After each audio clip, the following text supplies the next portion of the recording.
prepared to share with us tonight. Dr. Stacia, it's in your hand. God bless you. God bless you, sir. I thank you and Lady Price again for having me. Never too big for my britches here. This family will always be family. So y'all are priority. But thank you so much for having me. It's so good to be here with my Life Empowerment Center family. Good to see you all and know that you're on here. I give honor to my pastor, releasing to be with you tonight on his anniversary weekend, but I celebrate him. And of course, my husband, who will also let me be here on tonight. But he's excited that we are all connected and we remain connected. So we're going to jump right in. I'm going to share my screen in a minute, but I want us all to kind of popcorn out. You can just take your device off from mute for a second and just let me know when you hear the word grief or when you hear loss, what is the first thing that comes to your mind? We just popcorn out. Sadness. Sadness. Someone passed away. Someone passed away. Yes. Death. Death. Yeah. Any other initial thoughts? Loneliness. Loneliness. Yeah, big one. Loss Anything in general. else? It doesn't have to be a person. Yeah, loss in general. It doesn't have to be a person. Good. Depression. Absolutely. Absolutely. Now, what's interesting, I wanted to see what everyone was going to say because everyone kind of leaned to some of the sadder side of grief. Could we look at grief and loss as growth in any way?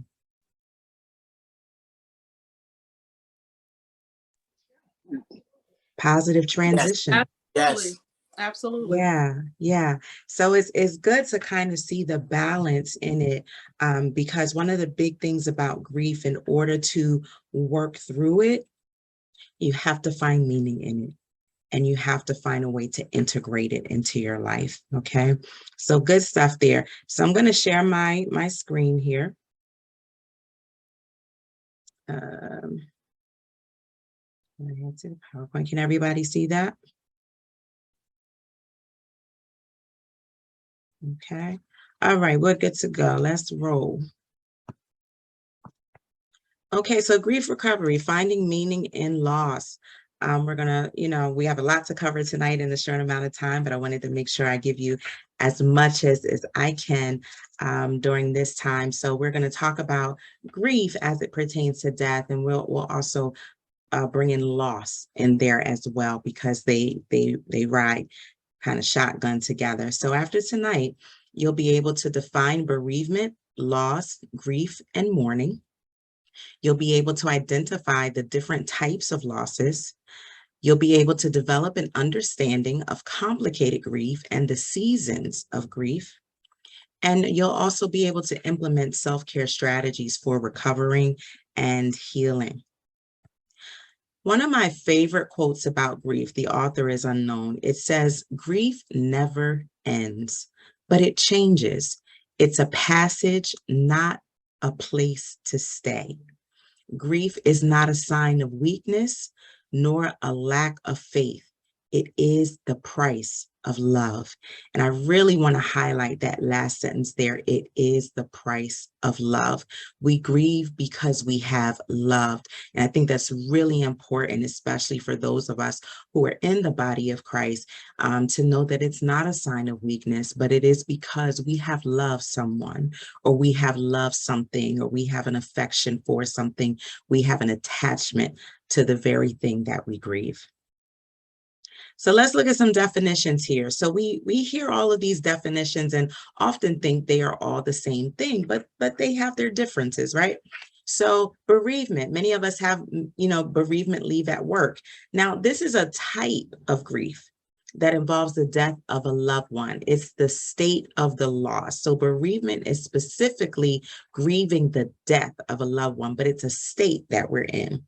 Loss, though, is the state of no longer having something. It's a disconnection from someone or something. So loss can be anything. Grief is the actual psychological or emotional response or experience following the loss of a person, object, or opportunity that was meaningful.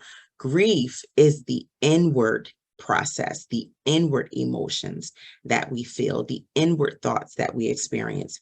And then mourning is actually the expression of grief or the outward process. So we call this grief gone public.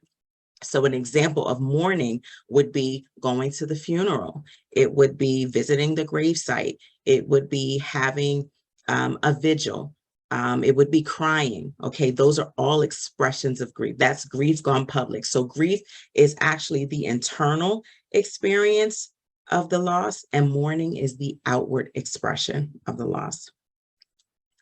Complicated grief. So this is really big, especially since we have come through a pandemic, multiple pandemics actually. And, you know, we see so many murders happening in Philadelphia and Wilmington as well. This is where complicated grief comes in. So this is really a persistent form of intense grief in which maladaptive thoughts and dysfunctional behaviors are present, along with continued yearning, longing, and sadness, and a preoccupation with thoughts and memories of the person. So complicated grief is a grief that dominates your entire life to the point where you can barely function. Okay, that's when it gets serious, and you really want to take a look at that.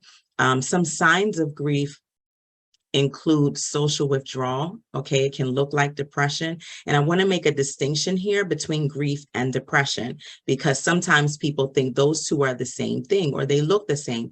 They do have some similarities here, but the biggest difference between grief and depression is that grief has to be preceded by a loss, whereas depression can happen at any time.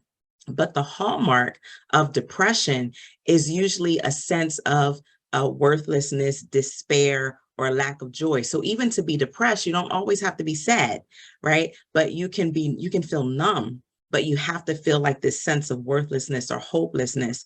The person who is grieving is only sad because of the grief, because of the loss. The person who is depressed, not necessarily so. Okay, so that's complicated grief. And we have something called disenfranchised grief. This is, in a sense, grieving during multiple pandemics. So like I said, we've come through the pandemic, still kind of going through it, still recovering from it. And if you ask me my professional opinion, we will be recovering from this pandemic for a few years. Because people are going through waves of grief, they really haven't had the time to mourn their loved ones. And then we had, you know, a lot of things happen in the social justice area, you know, with George Floyd and things of that nature. So disenfranchised grief is kind of called mourning in the shadows. So someone is basically not allowed to express their grief, or their grief is restricted in some way. And it can be restricted by society, or it can even be restricted by themselves. So we saw this like at the beginning of the pandemic, or even in the middle of the pandemic, when we weren't even allowed to go to funerals, right? A person could not mourn. That's one of the primary places that a person can mourn a death, is going to the funeral. We weren't allowed to do that because of the spread of COVID. Death to police brutality, loss of justice, even those who are aging. And that's a big one, because those who are aging are often mourning their youth and often mourning in the shadows, and no one sees that. A lot of times people don't ask about that, how it is for them to age, right? And disenfranchised grief can interfere with the bereavement process when people don't acknowledge the loss and they don't accept the loss. And as a result, that person will deny their own loss, and they'll try to deny or repress their emotions as if they're not feeling that. So we want to be careful about disenfranchised grief and mourning in the shadows.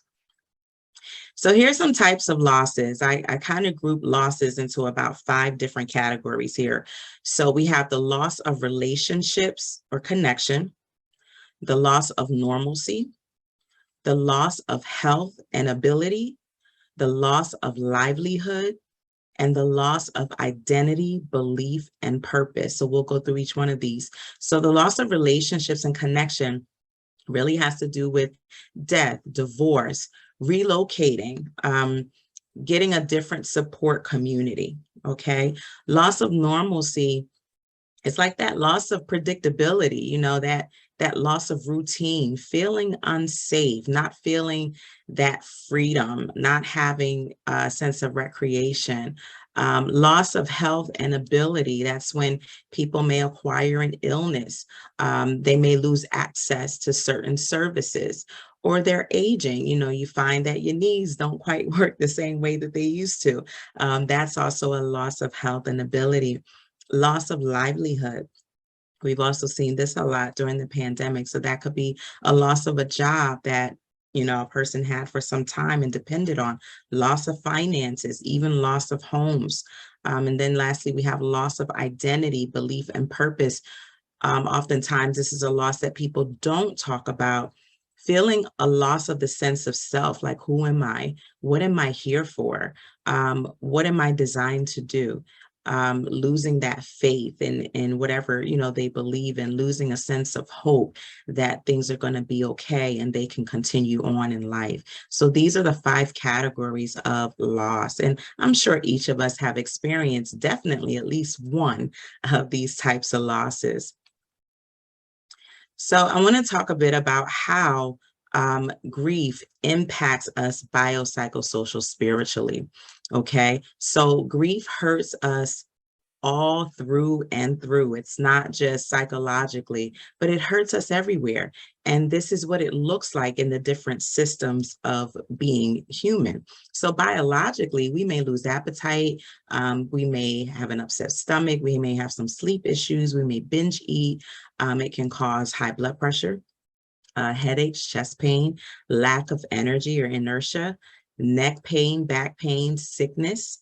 When we look at the psychological aspect of grief, we may experience shock, an inability to focus and concentrate. We may feel anger, sadness, confusion, fear. So all those different types of emotions, a sense of indecisiveness, irritability, guilt, regret, hopelessness, impaired thinking, and anxiety.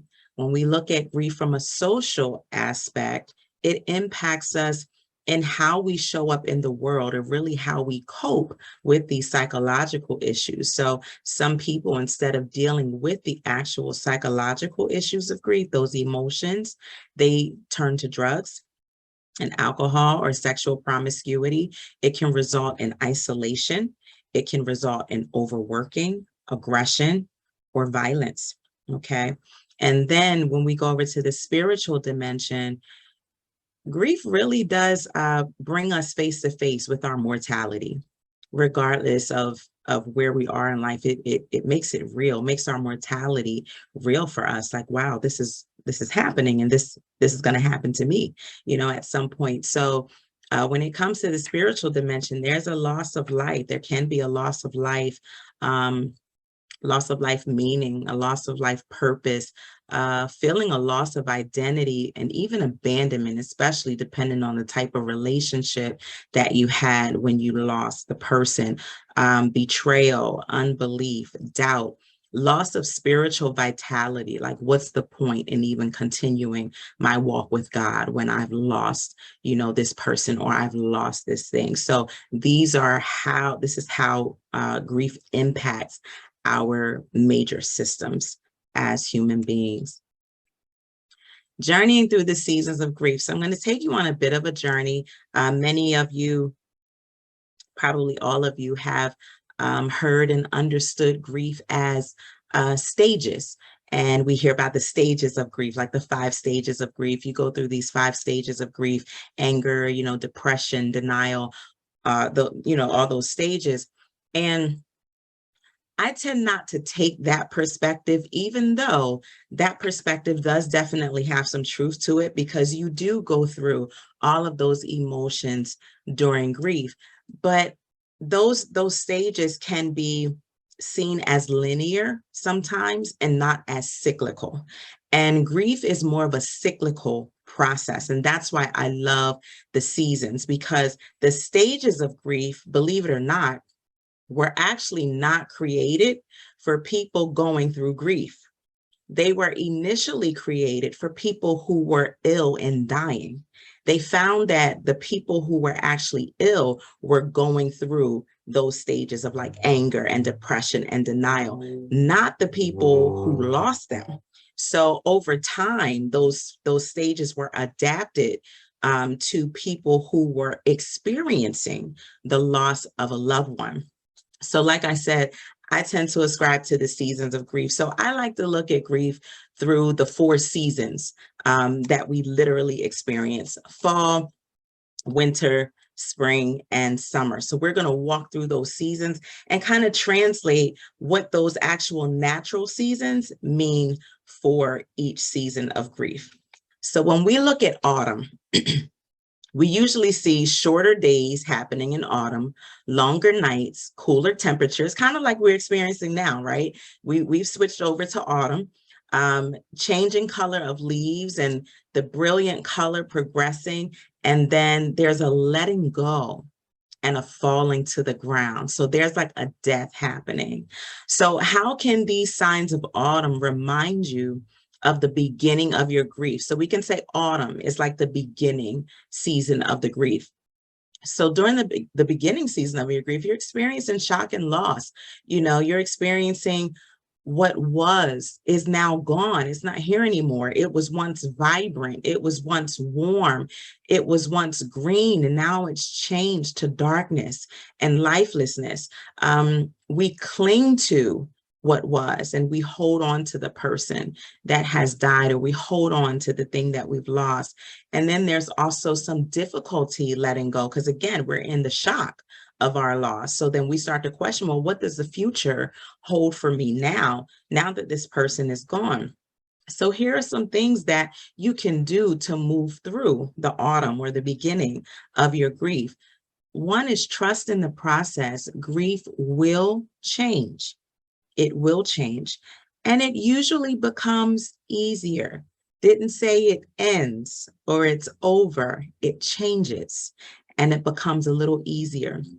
And when it gets dark early, turn on the lights, plant something, put a seed in the ground so that it'll come up at a later time. So this is how you deal with the autumn of your grief. Let's go to the winter. The winter is a little bit more harsh because you got long, never-ending months. If you're anything like me, March is like the longest month ever, even though even though the season of spring actually starts in March, it never feels like it. It's like my mother always calls March the unpredictable month because you don't know if you're going to get sunshine, rain, snow. You don't know what's going to happen, and it just feels like warmer weather is never going to come. But when we experience the winter, we see that we have these dark days, these long nights. Like now, it's starting to get dark a little bit earlier, even though we're not in winter just yet. We experience isolation because the weather's cold or it's snow outside, especially for us on the East Coast. So we're not around people, as much as we probably would be in the summer because we don't want to be outside. It's too cold or it's too dangerous. So how can these signs of winter remind you of your grief? You're frozen in time in the winter of your grief. You're feeling numb and you're feeling hardened. It feels like the pain smothers all the life around you and within you. And you really enter into a state of emotional survival. So this is like the thick of your grief. And it can become very overwhelming, very harsh, very cold. So what are some things that you can do to move through the winter of your grief? Lean into it. Allow yourself to submit to grief's work. No one likes to hear that because grief to me is like a net. It just keeps swirling around. You keep moving it, and it just keeps finding you. Gnats get on my nerves, but grief is like that nagging feeling that doesn't always go away. It kind of hangs around. And the best thing that you can do is lean all the way into it and don't be afraid of those emotions. They won't kill you, I promise. Take the opportunity in the winter of your grief to pause, attend to the silence within, and be aware of your feelings instead of pushing them away. Understand what's going on. Get outside as often as possible or take a walk indoors if you can. Mourn traditions and special occasions, create new things that you can do to honor the memory of your loved one, and join a support group or a community. That is so, so important, especially if the grief hits you pretty hard. You want to join a support group, people who are like-minded, going through something similar as you, so you can be surrounded by a community of people. So that's what the winter of your grief would look like. Now let's talk about the spring. So in the spring, daylight hours start to get longer. It stays lighter longer. The weather gradually gets warmer. There's lots of rain. You see some things, budding on trees. It's almost like a rebirth, the earth is coming back to life in a sense. And that's kind of what happens to us in the spring of our grief. We feel like we're kind of coming back to life, like, okay, this is hard, this is rough, but I think I can get through this. That's kind of, we start to feel that hope again. So how can the signs of spring remind you of your grief? So brief feelings of relief from intense grief. So your mood is a bit lighter. It's a bit more brighter. You're less withdrawn from people. You want to be outside a little bit more, reintegrate yourself into the community, into your family. It feels warmer inside. You don't feel as cold inside or withdrawn as you did in the winter. You can see colors again. You can see life again. You can see brightness again. Everything doesn't look dull anymore. So how can you move through the spring of your grief? Express joy and sorrow, or experience, joy and sorrow, sometimes at the same time. And that's a big deal, because a lot of times we think, well, I can't experience all these feelings at the same time. No, joy and sorrow can really exist in the same place at the same time. And that's okay.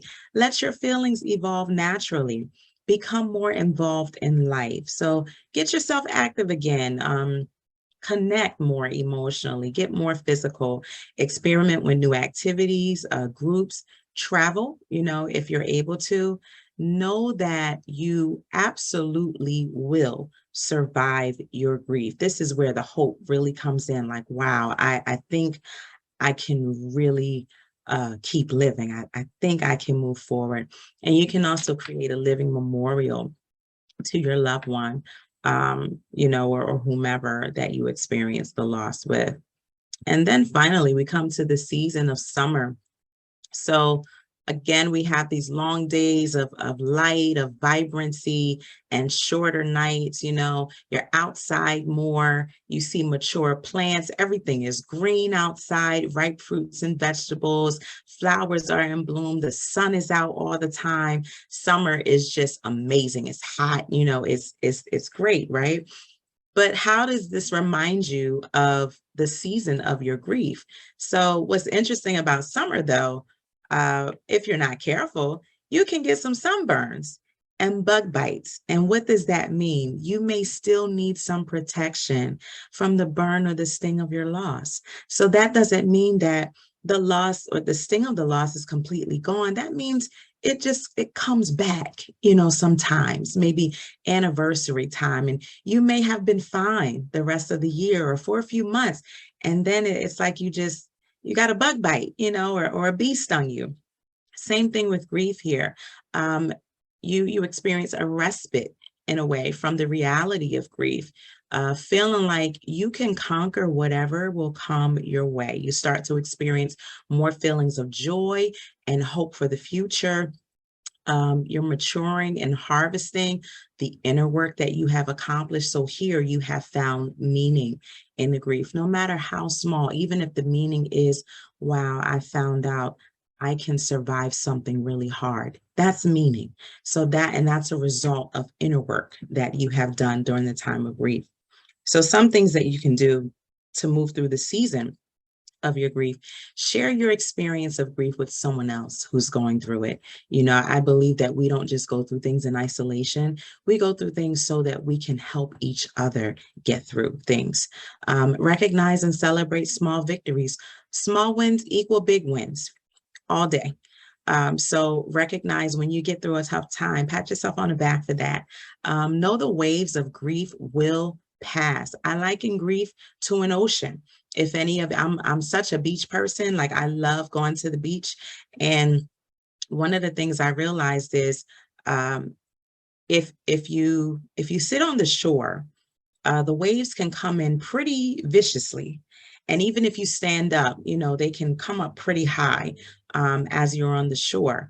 But when you walk out to the water a bit further, the water calms down, if you ever notice that. And when the water calms down, you can kind of rest in the water for a bit. That's the same thing with grief. So grief is basically coming up in waves. It's like waves of water. But if you go out into the water, and don't be afraid, so go into the ocean of your emotions, go into the ocean of your grief, it'll calm down the further out that you get.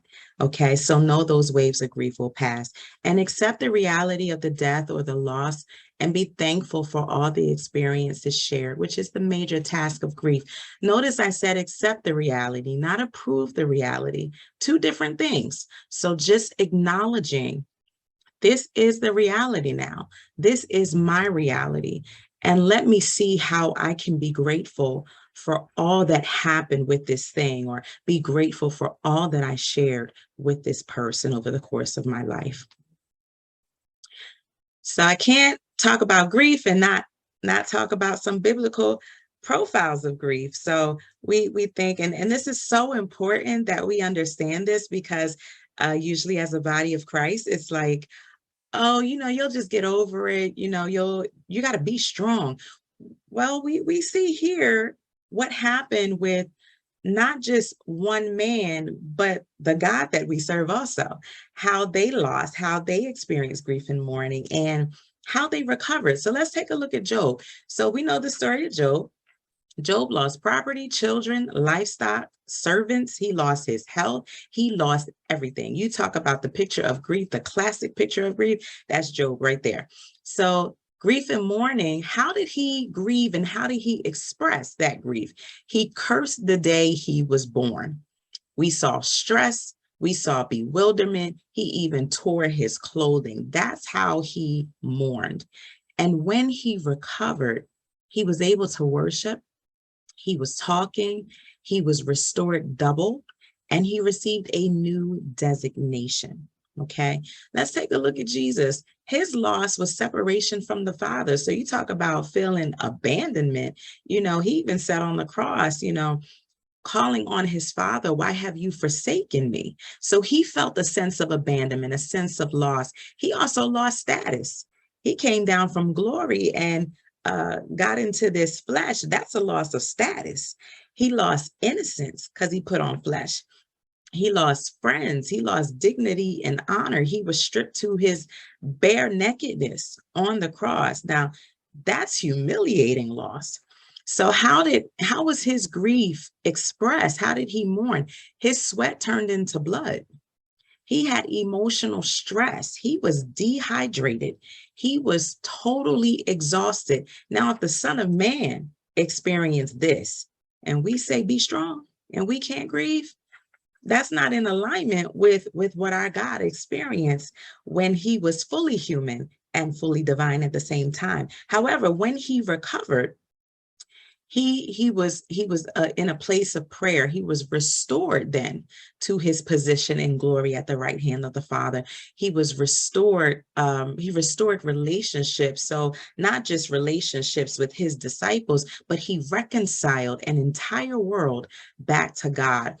So he developed a following. That's us, the church, his following, his disciples, and he had increased power. So this is just a layout here of biblical profiles of what grief can look like, how mourning is expressed, and how recovery happens. So let's look at some things in the church, grief in the church. So there are some common beliefs that we hold in the church. One of my favorite sayings is that there's a broken heart in every pew and pulpit. Okay, so sometimes people say things like, I will see my loved ones again, so I don't need to grieve so badly. That is furthest from the truth. There's nothing wrong with having a future hope. Just understand that you have a present loss. and understand that that's the reality. And you got to deal with your reality, even with having a future hope. The next one, I shouldn't feel so sad. I should feel joy for my loved ones being in God's presence and free from pain. Now, it's good to celebrate a loved one's transition to eternity. We are admonished to celebrate the passing through of our loved ones. However, your longings for your loved ones are a way to honor and respect the relationship and the memory. So we say we shouldn't feel sad, but the fact of the matter is we do. And the fact that we say we shouldn't feel this way doesn't change that we feel that way. So we have to deal with how we feel. It doesn't mean you are less stronger in your faith. It means that you're human. The next one, I can't cry or mourn openly because it'll show a lack of faith. This is a big one, especially for leaders. Grief is not a lack of faith. It really is a dose of reality that requires honesty about how you feel and acceptance of those emotions. Again, acceptance, not approval of the emotions.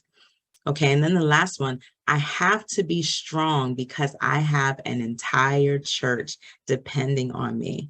Big for pastors. It is difficult for pastors to grieve.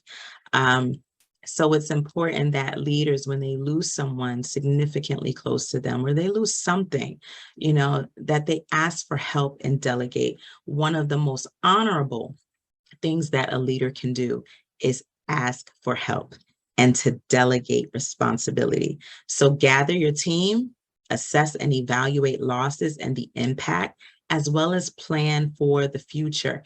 It is important for people to see leaders grieve openly because it humanizes them. Leaders cannot be open and transparent oftentimes because they have been dehumanized. So you got to give yourself permission to grieve so that others can also give you permission to grieve, and you give them permission to be human and to grieve as well. Let's take a look at how grief impacts children and families. So what happens? So children don't usually understand that death is irreversible, and they may have difficulty expressing emotion.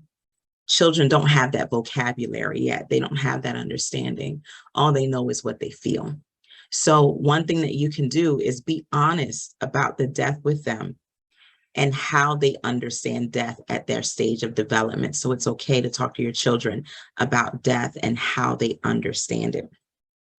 Parents become frustrated and overwhelmed by their own grief and protecting others from the pain of theirs.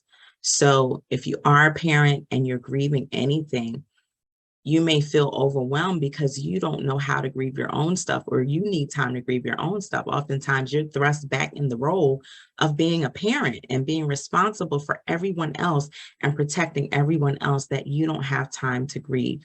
So what you can do here is remember your daily routines and put on your own mask first, like they tell us to do when we get on the airplane and something happens. They don't tell you put your mask on your kid first or put your mask on your neighbor first. They tell you put your mask on yourself first. You got to breathe first. You got to get some oxygen so that you can help other people. And grief has a way of knocking the wind right out of you. So it's important that you put on your mask first. What happens with families, they often compare their grieving styles to one another to see if it's correct. And this is major because families look to each other like, well, why is that person crying so much? Or why is that person so angry? Why is that person not saying anything? They must not be impacted. They're not grieving. And that's not true. Everyone grieves at their own pace. So you have to let people do that. Let everyone grieve at their own pace and in their own way. Now, if it becomes destructive, that's different. You want to have some conversations and let that person know that you are there to support them when they are ready to talk. But give way for everyone to grieve in their own way. And then what happens with teens is that they usually hide their feelings and they look for distractions to find relief. So you want to become a non-judgmental listener here. That's the best thing that you can do. Let teens know that you are interested in them You were interested in their views and in their ideas and their thoughts. You're not telling them, oh, well, it's wrong that you feel that way. No, show your genuine interest in them so that they have an environment that you've created where they feel safe and they can open up. Understanding the language of grief. This is so important. I did not put an exhaustive list here, but I did put a few of the most common things that people say that you really shouldn't say, and then what you actually should say. So I'm going to start with the what not to say. And somebody actually said this to me when I lost my grandmother a couple of years ago. I was very close to my grandmother. And this person said to me, "You had a long time with her, didn't you?" And I'm like, really, is that your comforting words, toward me? But I understood, the heart where it was coming from. So I didn't get too offended, but it was just annoying. Things like, be thankful he or she is in a better place. It was God's will. You have to be strong. It's probably for the best. I know how you feel. Please get away from saying, I know how you feel. That is impossible. And it's impossible because you are not that person. Even if you had a similar experience, you are not the same person as they are. So you couldn't know how they feel. What you could say is you empathize with how they feel. In the case of maybe a divorce or something, you can always remarry. You got to take better care of yourself. Everything will be all right. And that's something we also have to be careful with. While we're trying to be encouraging, we can smooth over a person's feelings. We're trying to smooth it over when we run straight to, okay, well, everything will be all right. That often means we're uncomfortable with their emotions. So you want to be mindful about that. Or you should be happy you're not at that job anymore. Even if it was a job that you were complaining about, you didn't like, still a loss. So you don't want to say those things. But what you can say is, I'm so sorry for your loss. Just know that I'm here for you. I can only imagine what you're going through. I care. Let's have some girl time or some guy time. Please let me know what kinds of groceries you actually buy. Oftentimes we say things like, do you need anything? Or let me know if you need anything. That's a cool question, but the person is likely not to bite on that and tell you what they actually need. So saying something like, please let me know what kinds of groceries you usually buy, more likely to answer that, okay? Going through a divorce is difficult. What's your Cash App? I can send you something from time to time until you're back on your feet. I'll make sure I call or text you once a week to check on you. So those are the things that you do say. Mourner's Bill of Rights. So Walford, he's very versed in grief and grief recovery, and he put together a Bill of Rights for grief. So basically, this is letting people who are grieving know you have the right to grieve.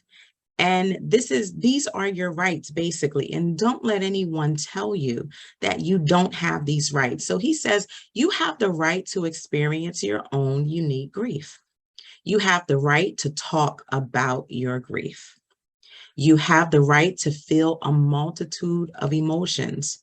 You have the right to be tolerant of your physical and emotional limits. You have the right to experience grief bursts. And what grief bursts are just basically outbursts of crying or even anger. You have the right to experience that. You have the right to make use of a ritual. You have the right to embrace your spirituality. You have the right to search for meaning in the loss. You have the right to treasure your memories. And you have the right to move toward your grief and to heal. These are all the rights that you have whenever you're going through grief and loss. Don't let anyone tell you that you don't have the right to do any of these things. And if they do tell you that, then that is not a person who's going to help you through your grief process. Okay. Support. When should you get it? So if you experience the following things, I personally think, support is preventative. So when the grief happens, just get support.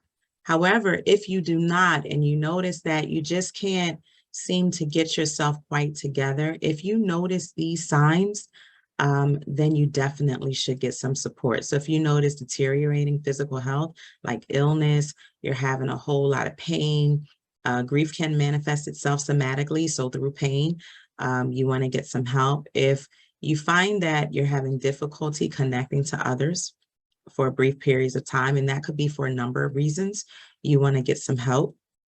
Difficulty forming thoughts and carrying them through. Feeling stuck in a particular thought or emotion for a long period of time. Continued suicidal ideation or plan to harm yourself. You definitely want to seek support there. Inability to feel emotions months after the death of a loved one or a significant loss. And notice I said months after. So initially you may feel that, and that is totally normal to feel a sense of numbness. But if you know you're going like 3, 6 months to a year and you still haven't felt emotions, you definitely want to get some support or see a therapist, because you need to access those emotions so that they can have a voice and be expressed. Or inability to complete daily tasks like eating, bathing, dressing yourself. If you're having any trouble doing any of these things, you want to make sure that you get some support. So taking care of you. How do you take care of yourself with grief? I've given you a bunch of self-care strategies here. Examine your thoughts that keep you from asking for help, as accepting support and moving on. That's usually number one. A lot of times, you know, the grief begins after the funeral and everybody stops calling and people stop coming over, bringing food. That's when the grief really begins. And because of that, we don't want to burden people or feel that we're burdening people at times. But if you need to ask for help, you got to ask for help. Cry as much as you need to. You get tired of crying, but it's a cleansing. Crying actually cleanses, and when tears come, they actually flush the toxins out of your eyes. Okay, so crying is okay. Show acts of kindness to others, because it takes the focus off of you and off of your loss. Take a walk in nature. Pray and meditate on God's word, because God's word says a lot about loss and a lot about emotion to encourage and comfort us. Tell your story. There's strength in doing that. Listen to music, join a support group, go to therapy, read an interesting book. Sometimes you just need to escape, so it's okay to read an interesting book. Journal so that your emotions have an outlet. Label your emotions and accept them without judgment. So again, taking the should away from your emotions. Establish a daily routine that kind of keeps you in your life flow instead of you getting stagnant and caught in the loss, okay? Because that can definitely lead to depression. Be patient with yourself in the process. Participate in activities for social action. Develop a hobby or nurture an existing one. Deep breathing is very important, especially when it feels like grief knocks the breath out of you. You want to bring your body back to a baseline so that you can make it through that moment, okay? Create a memorial using old photos and meaningful possessions. Have an attitude of gratitude. What are you grateful for? And sometimes you may not be able to access that, but maybe if you can identify one thing that you're grateful for to help you to get through the moment. Rest and unplug from all media outlets. Create a grief box. I actually have some of my clients do that. So whenever grief becomes really, really overwhelming, they'll go to their grief box, and in their grief box, I encourage them to put whatever they want to put in there. So it can be pictures of their loved one. It can be a candle. It can be a blanket. It can be, you know, something that smells nice. It could be their favorite snack. It could be their journal. It could literally be anything. So it's almost like a safety box. So when they feel overwhelmed, they go get that grief box, open it, and engage with whatever is in that box to help them to get through that moment. Develop new goals and action plans. This is so important. Doing the next thing is important. And we may think about doing the next thing as doing the next big thing. No, for someone who has had a major loss, the next thing may literally be getting out of bed. The next thing may be taking a shower, because I haven't had a shower in 2 days. Or the next thing may be to handle the estate. The next thing may be, okay, let me start looking for another job, or let me take myself out after the divorce. It could be a number of things, but just make sure that you do the next thing so that you don't get stuck in doing nothing. and eat properly. Food is mood. So we got to feed ourselves. We got to make sure we're eating okay when we're going through grief. Oftentimes grief takes our appetite. So we want to make sure we're still feeding ourselves.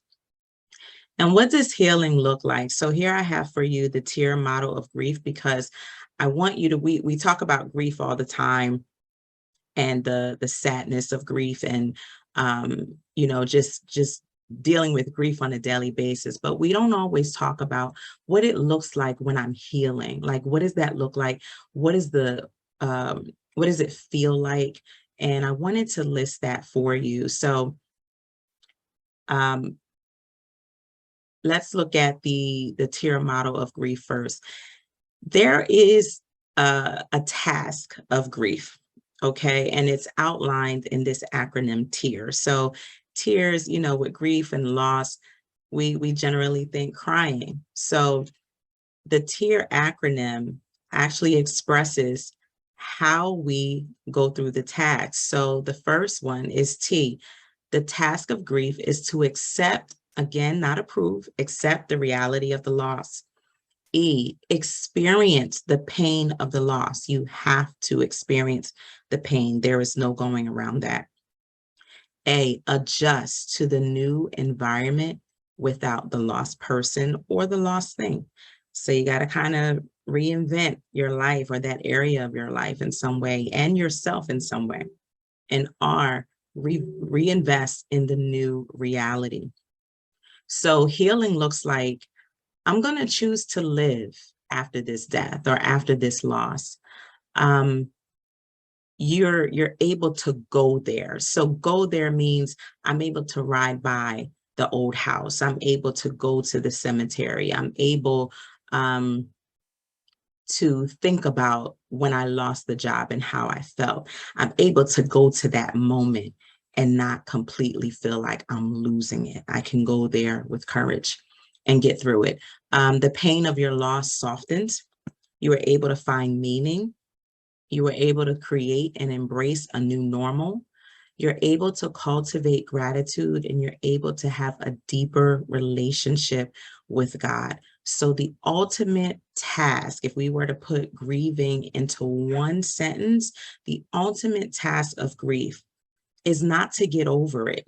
It's to integrate it into our lives. Okay. And we live around that. Jesus wept. To me, that is one of the greatest grief scriptures you can ever read. He wept when Lazarus died. He felt the sting of death. He felt the pain of loss. He leaned into his emotions. He integrated that into his reality, and he was able to create a new reality when he raised him. But he wept, so he really experienced grief. And one of my favorite scriptures in Isaiah 46:4, it says, even to your old age and gray hairs, I am he who will sustain you. I have made you and I will carry you. I will sustain you and I will rescue you. And it's one of my favorite scriptures because it lets me, it's so intimate because it lets me know no matter what, no matter where I go, no matter how old I get, he is still there to carry me through, to keep me, and to save me at all times. So here are some resources if you want to dive into some grief a little bit. You got a grief recovery handbook there. It's Okay That You're Not Okay by Megan Devine. A Necessary Grief. This is more so a book for leaders. The Christian Journey Through Grief. Challenges, Tips, and Tools for Leading Through the Pandemic by some of you may know Dr. Ray Van Key. That's also for leaders. And also a really good recovery workbook, helping you weather the storms of death, divorce, and overwhelming disappointments. You can purchase that on Amazon. Oops, let me go back. Here are some grief websites and some therapy websites as well, if you want to lean into therapy. And here is my contact information. Feel free to email me if you don't. If a question comes up later, I love to hear from you. You can follow me on Facebook at Dr. Stay, on Instagram at I am Dr. Stay. Visit my website at www.derarenterprises.org, and you got my psychology link down there today. So I'm going to open it up for questions. I thank you so much for your ears, and I'm going to open it up for Any questions or comments about anything that we talked about tonight?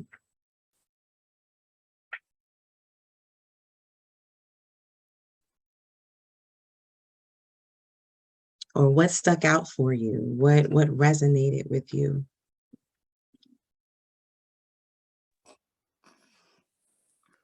Dr. Stacia, Mm-hmm.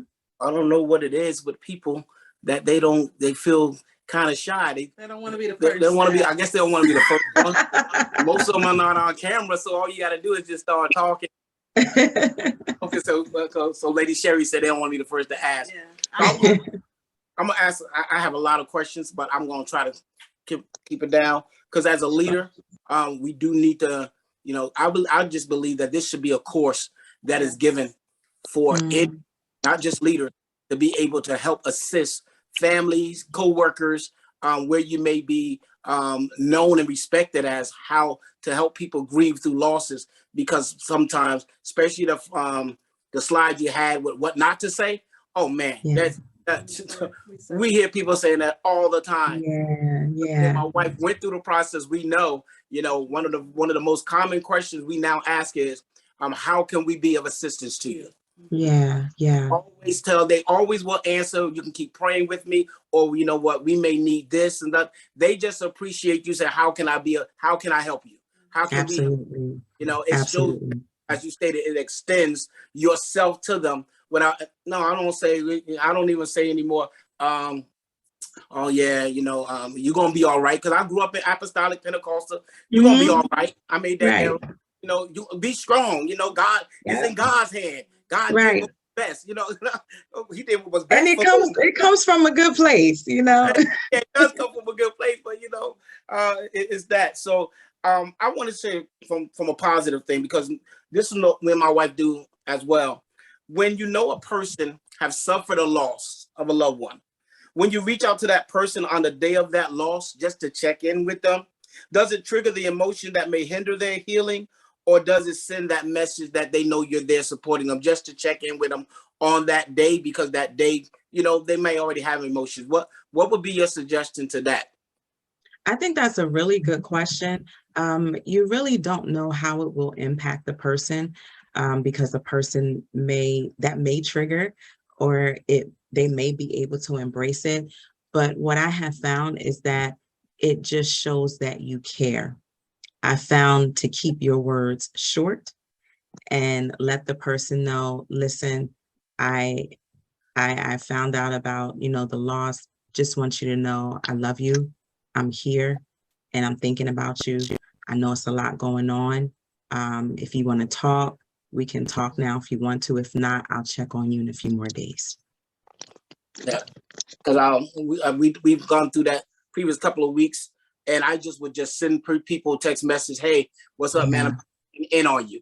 And just using checking in, the response was always, thank you so very much. Some messages I preluded it by saying, no need to respond. Absolutely. I don't need you to call me back. I'm just want you to know I'm here. That's another way of saying that and giving them the permission to, say, not to feel like they have to respond at that moment. Absolutely. I do the same thing. I just became aware of a loss in my family, and this past week, and I sent the person a text as soon as I found out, but the person wasn't in a place to talk at all. And one of the things I said was, you don't need to respond to this. I just want you to know that I'm praying for you and I love you. And what that does, to your point, it really takes the focus off of us and puts it on them. And that's what's important for grief, because a lot of times, without even realizing it, we can really take the focus off that person's loss and put it on us by saying things like, well, you should talk to me, or, well, how can I be there, for you? Well, let me do this. We start to make it about us, and that person isn't ready. So we really have to keep it about that person. They're saying, put me on the program, right? And not program, but that's how it is. Like, we're entering into people's lives, and because the pain is so great of the loss, I can't entertain it. I don't have the capacity to entertain that, right? So and you may mean well.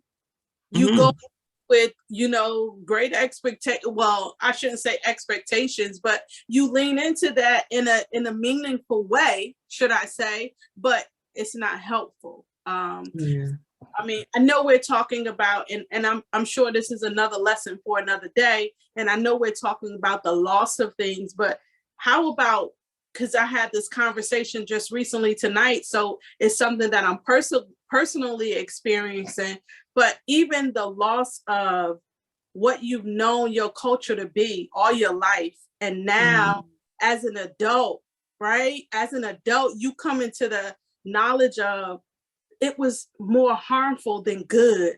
And person now. So tapping into who I am and really letting go of what I've known all these years, it's challenging. It's challenging. It's a gut punch when it gets you to the place where now I have to release all of what I've known to get to this place. How do I walk this out now? It's challenging, but that's another lesson for another day. It's no, I think I think that's a very powerful point, because you have so many people dealing with that loss of identity, whether it's in culture, whether it's in work or whatever. And we tend to be quick to jump to solution. And one of the first things to do is to allow yourself to grieve the loss. What have I lost? What specifically have I lost? And how can I integrate this into this new person that I'm experiencing? So you got to give yourself permission to experiencing some new things. Thank you so much. Tia. Tia. Thanks for having me. Glad to be here. I just had a comment. I really enjoyed the presentation, and what stood out to me and really helped me tonight was your encouragement around feeling your emotions, because I really struggle with that. Like, I grew up in a household where my parents meant well, but where when things would happen, it was just, you just got to get over it. You just got to be strong.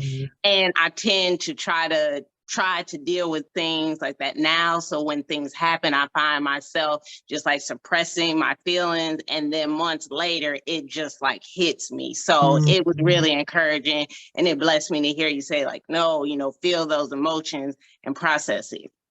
Yes, thank you so much for sharing that. And that is so important. We really have to examine the relationship that we have to our emotions. We really do. Our emotions are not enemies. They are not our enemies. I always say emotions are informants. They really help us to understand how we're feeling, what's going on, and they let us know where we are. So it's totally okay to experience, what you experience. And sometimes people are afraid of emotions because they just think, I'm going to lose it all. I'm going to lose my mind and they're going to kill me. Emotions don't have that much power. But we have to really examine our relationship with that. So I'm glad, Tia, that was encouraging for you, because emotions are very much a part of who we are. And when we exile our emotions, then we exile a very important piece of ourselves, our way of connecting with the world. Emotions is how we connect. I wanted to, sorry.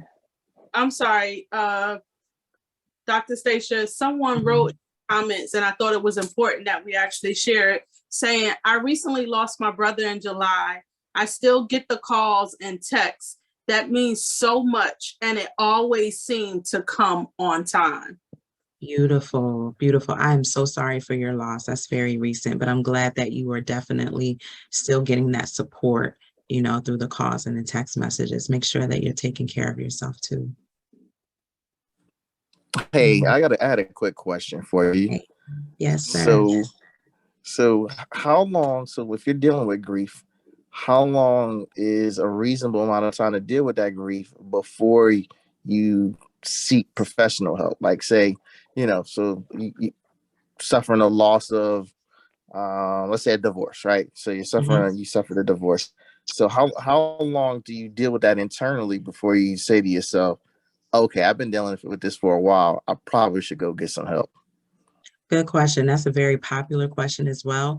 I say give anything 4 seasons. Give it at least a year. A lot of times in recovery, just recovery period, from like substances, they give it anywhere from 9 months to 1.5 years. But I usually say give 4 seasons, give it a year. And then after that, if it still feels very overwhelming, like you're not functioning on a daily basis, and that's the important thing. If the grief or the loss of anything is impairing your daily functioning, like every single day for 6 months or more, then you want to look into getting some help because you have to function. So in terms of giving it 4 seasons, I'm not saying it's going to be so much better than. I'm saying that you'll probably be at a place where it's like, okay, wow, this really happened. Okay, I'm working through it. Okay, maybe I can get through this. Maybe, you're starting to see life again a little bit. Doesn't mean you won't still feel that sting. It just means that you're coming to terms with what has happened. Thank you. Mm-hmm. I wanted to say, Dr. Stacia, that you did a good job with your presentation as usual. And your points was good, like what to say, what not to say. And I too have found myself guilty of the things not to say. And I think it comes with a form of nervousness and, not really considering that those things could be, more daunting than anything. Yeah. And just after my many, many, many, many losses that I have had in my life, I realized that people cannot relate to your grief unless they have lost themselves. And some people say stuff, like you said, when people was like, well, you had your grandmother long enough. I too be questioning, like when people die like 97, like how much longer did you expect them to live? However, like you said, that was your loved one, and you have to be considerate and compassionate to the fact that is a loss for the people that did experience the loss. And so because I never walked in those shoes per se, I lack compassion in that particular area. So I've learned through my own losses that the reason why some people don't understand it or don't see it to be no big deal is because they haven't experienced grief on that particular level. Because to your point, like you said, just because I lost doesn't mean that it was on the level that you lost. So, but your points was really good. And I do want to say thank you. And I appreciate the information that you gave. Absolutely, my pleasure. And thank you for your honesty. Most people don't even say that, but I totally identify with that because I used to feel that way too. I'm like, okay, she was 101. You crying over that? But but I lost my grandmother at 94. And what changed when she was 94 years old, lost her in 2019. And that's all of your life that you had her. Yeah, literally all of my life. And I lost her 3 weeks after I finished my dissertation. And I had just talked to her. Thank you. But I just talked to her before I was going to defend my dissertation. And my grandmother was the comedy show of the family. Like she was one of those people, even though, yes, you saw her declining, she was older, you thought she was going to always be around. And I think that's the thing with older people. You think they're going to always be around in some way. You can't picture life without them. And then when she passed and we had holidays, she was such a big part of our holidays. So it was like, wow, she's really not here, and to your point, I had her all my life. That's what I knew, that was my girl. So I get it now. So I'm glad that you said that. Like, a lot of times people don't know what to say or how to identify until they've gone through a loss or a similar situation. I have a question. Yes. So I had an unexpected death. And so and I didn't know how to process it. Because it was like in a sense I was blaming God, like why did you do that? You know what I mean? But in a sense, because Like he was a great father, never been in trouble. Matter of fact, he worked in a prison. He was celebrating his police academy. He got accepted to the police academy. And so he went out like the following weekend, and he went out and got shot and killed. Oh, wow. And so he was 30, 35, 36, something like that. So young. And it was my uncle, and it was like, I don't like to the day. Sometimes it's just how do you deal with unexpected death? And still to this day, I don't know how to deal with it.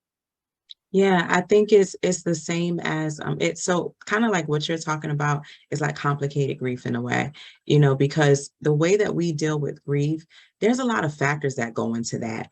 It's the relationship we have with the person, it's the hopes and dreams that we had with the person, it's how old the person was, it's also how they died. Like all of that goes into the grief process. And the first thing that I would say to you, we think it's like a script that we have to follow to deal with grief, not necessarily, but literally allowing yourself to feel everything that comes up. Give yourself time, try to figure out what that is. If you write it down, that's great, but literally walking out into that ocean and let those waves just come and feel it. Because what we often also don't talk about with grief, like we look at grief as a loss of what was, but what you're kind of talking about is a loss of what could have been. And that's also a major part of grief, a loss of what could have been, you know. So allow yourself to just feel those emotions. And like I said, if you write, you know, that's cool. How can you honor his memory, since that was your uncle? And that can be something small that you do. It doesn't have to be anything big. One thing I have with I have clients who have lost parents, and that's usually a really big loss. And one of the things I have them do is keep a journal called Letters to My Mother or Letters to My Father. And in that, they literally write out as if they were talking to them, what they would want them to know, what they wish they were here for. So that could be an idea for you as well. But the major key here is just to allow yourself to feel exactly what you're feeling without judgment. Thank you. Mm-hmm. So I have a question. Yes, ma'am. If you don't, it isn't. If you don't deal with grief, or if you don't identify your grief, can it affect your relationships moving forward? Like, can it affect the next relationship you either get in, or you experience a loss and never dealt with it, and now you're entering into a relationship? Can it affect, you know, those relationships moving forward and how you are in terms of how the person you are in the relationship? Absolutely. You know, grief is an emotion, right? And it's like an umbrella over many emotions. So if we don't allow ourselves to express them, emotions, they move. And believe it or not, emotions have a lifespan of 60 to 90 seconds before they move on to the next one. So that's what's funny about emotions. Even though they feel like they last a long time, they really don't. They keep moving and they find a way of expression.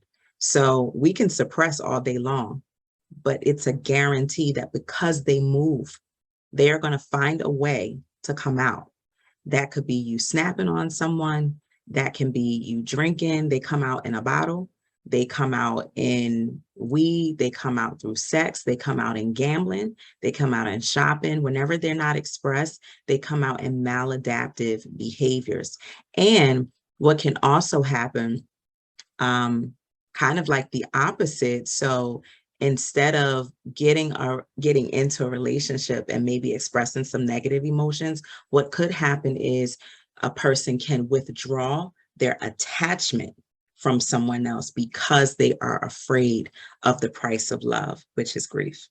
They are afraid of grieving again, so they'll withhold themselves to be cautious.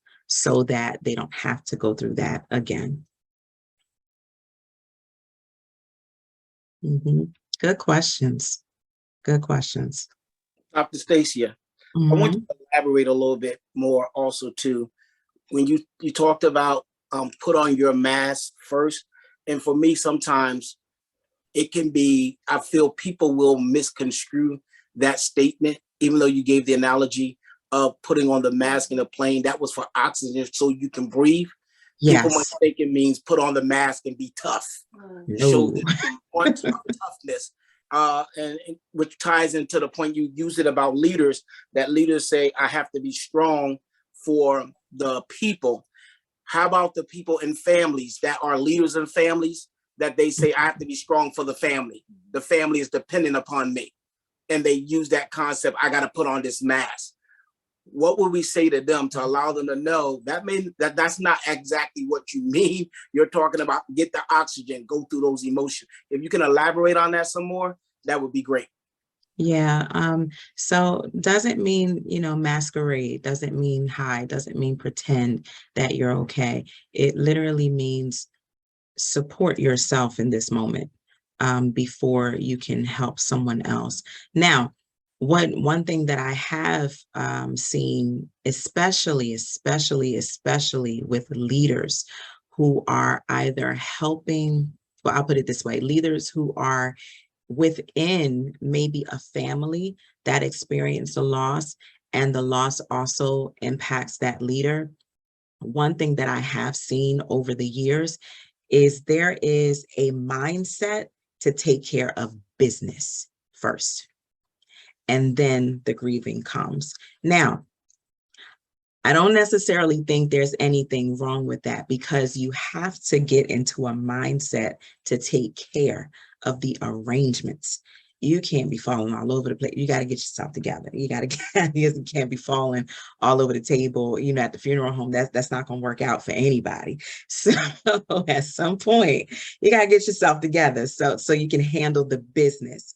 And then, support your family, but also crying at a funeral and holding each other's hands, that is a way for you to connect with each other, regardless of if you're a leader or not. Now, I'm not saying you fall all over the casket. If that's your way to grieve, okay, but take your moment to grieve with the family so that you're being fair to yourself, because you're stripping yourself of your opportunity to honor that person with your emotions.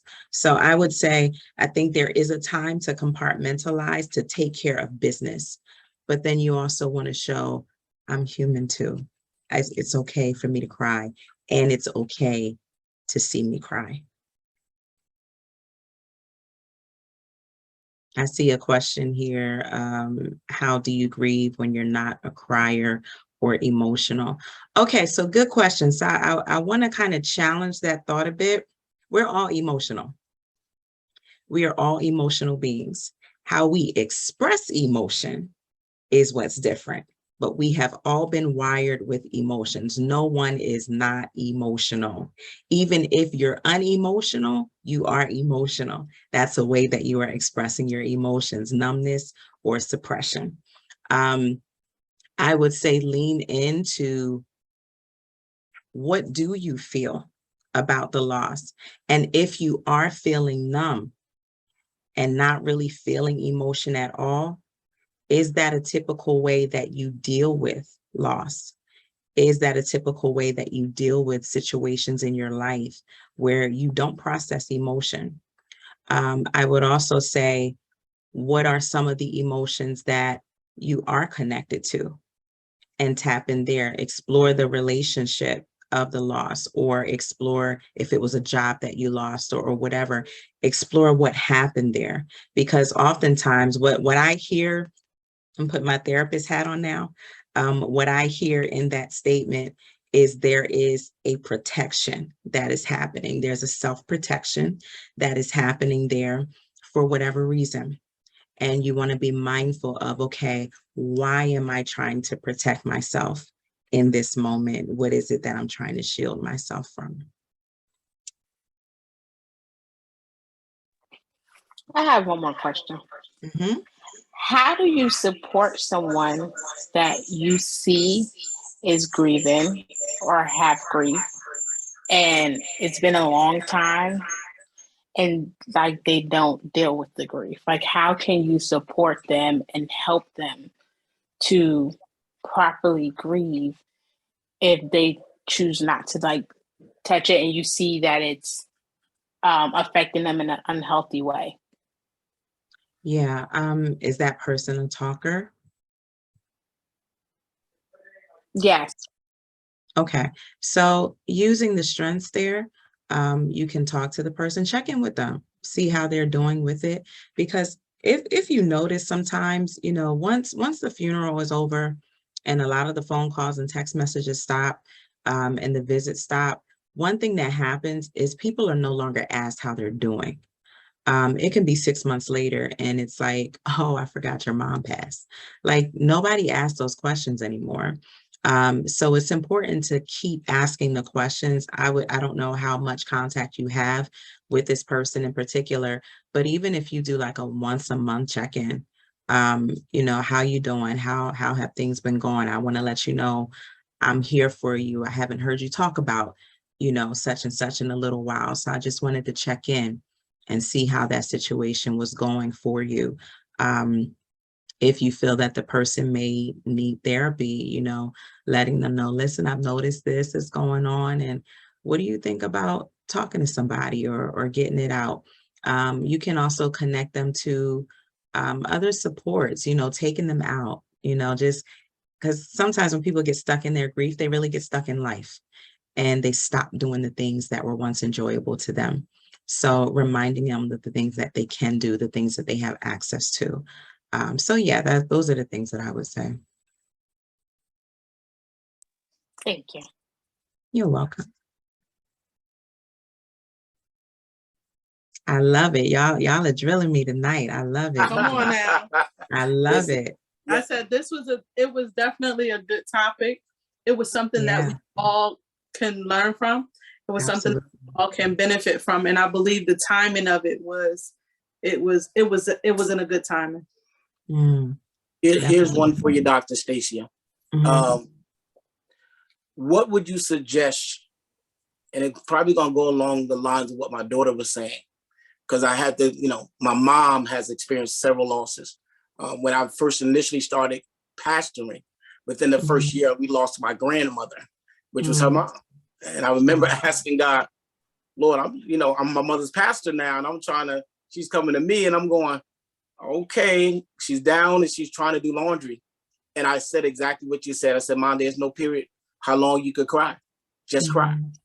That's all I could tell you to do is just cry, just get it all out. No one's gonna make you feel guilty by how long you do it.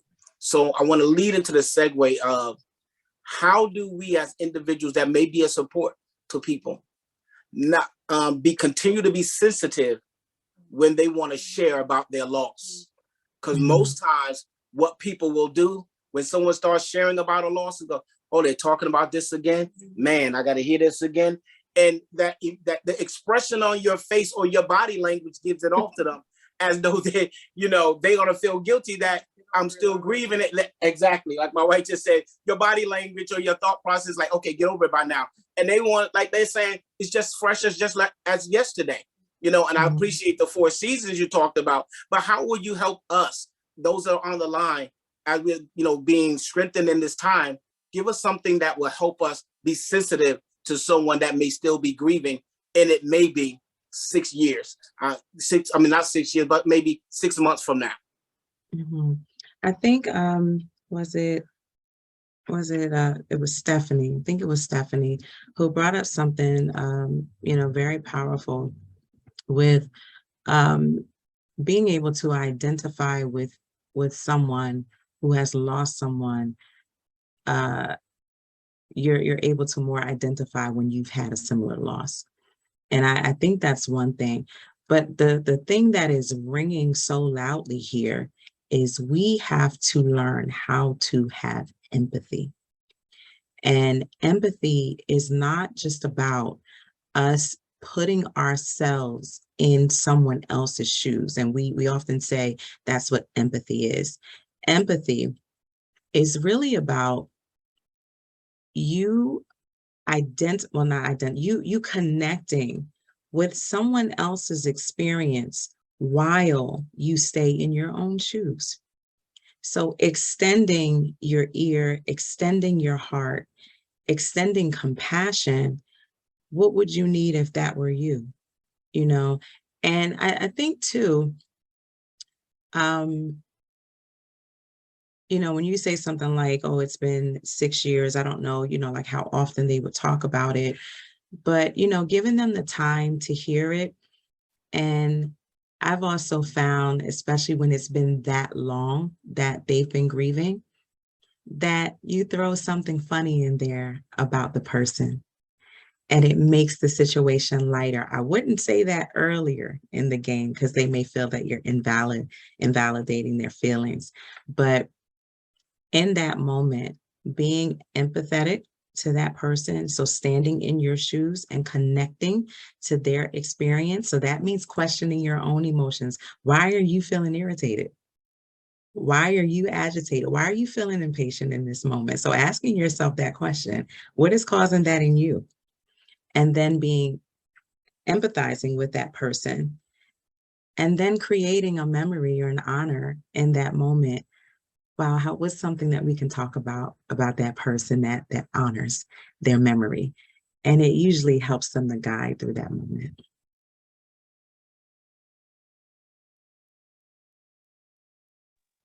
Absolutely, Stephanie. Yeah, she said people lack compassion for their fellow neighbor and loved ones.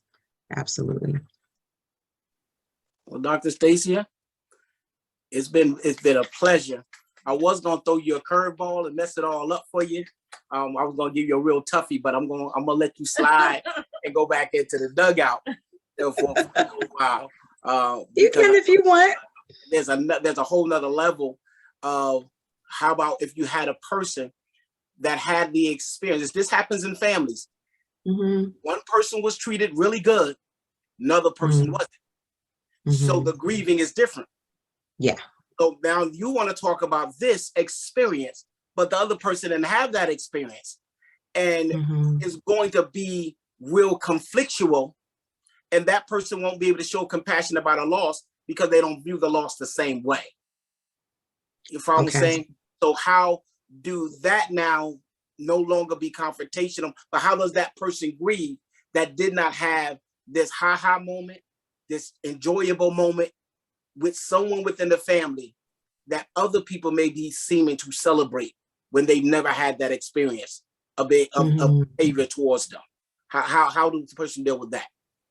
I think feel those feelings. If they're all negative feelings, then you have to honor the relationship. When I say honor, I don't necessarily mean uplifted. I mean regard it. You know, this is what I'm feeling. This is how I felt about that person. Me and that person, we weren't on those type terms. And I don't feel the way that you feel about that person. And I think that's allowed, right? But we also have to be careful about disrespect and honoring each other's process when we grieve. That you may have had a great relationship with that person. I did not. And we have to respect each other's relationships with that person. Thank you. You on the ball tonight. Well, you're on the ball, as Stephanie says. You're always coming through. You're always coming through. You're always coming through. But, you know, like you said, we're family. We love you. We really, truly thank you for sharing with us. I believe that the people that have been here are so much better because of tonight's session. I know we got one more. I believe that they are really going to walk away not only empowered, but educated. I believe that some people, the guilt of being able to grieve is being broken over their lives, that has been broken over their lives tonight. They will no longer carry the shame of the fact that they can grieve. And that's what's important. And thank you, Dr. Stacia. I was in the lab this week and the Holy Spirit revealed to me. And when I say lab, it's my study time, my prayer time. It's God create me and you, Lord. Talk to me, come back to me. And from this mind, body, and soul, we are creating now a small group small groups that's coming from it.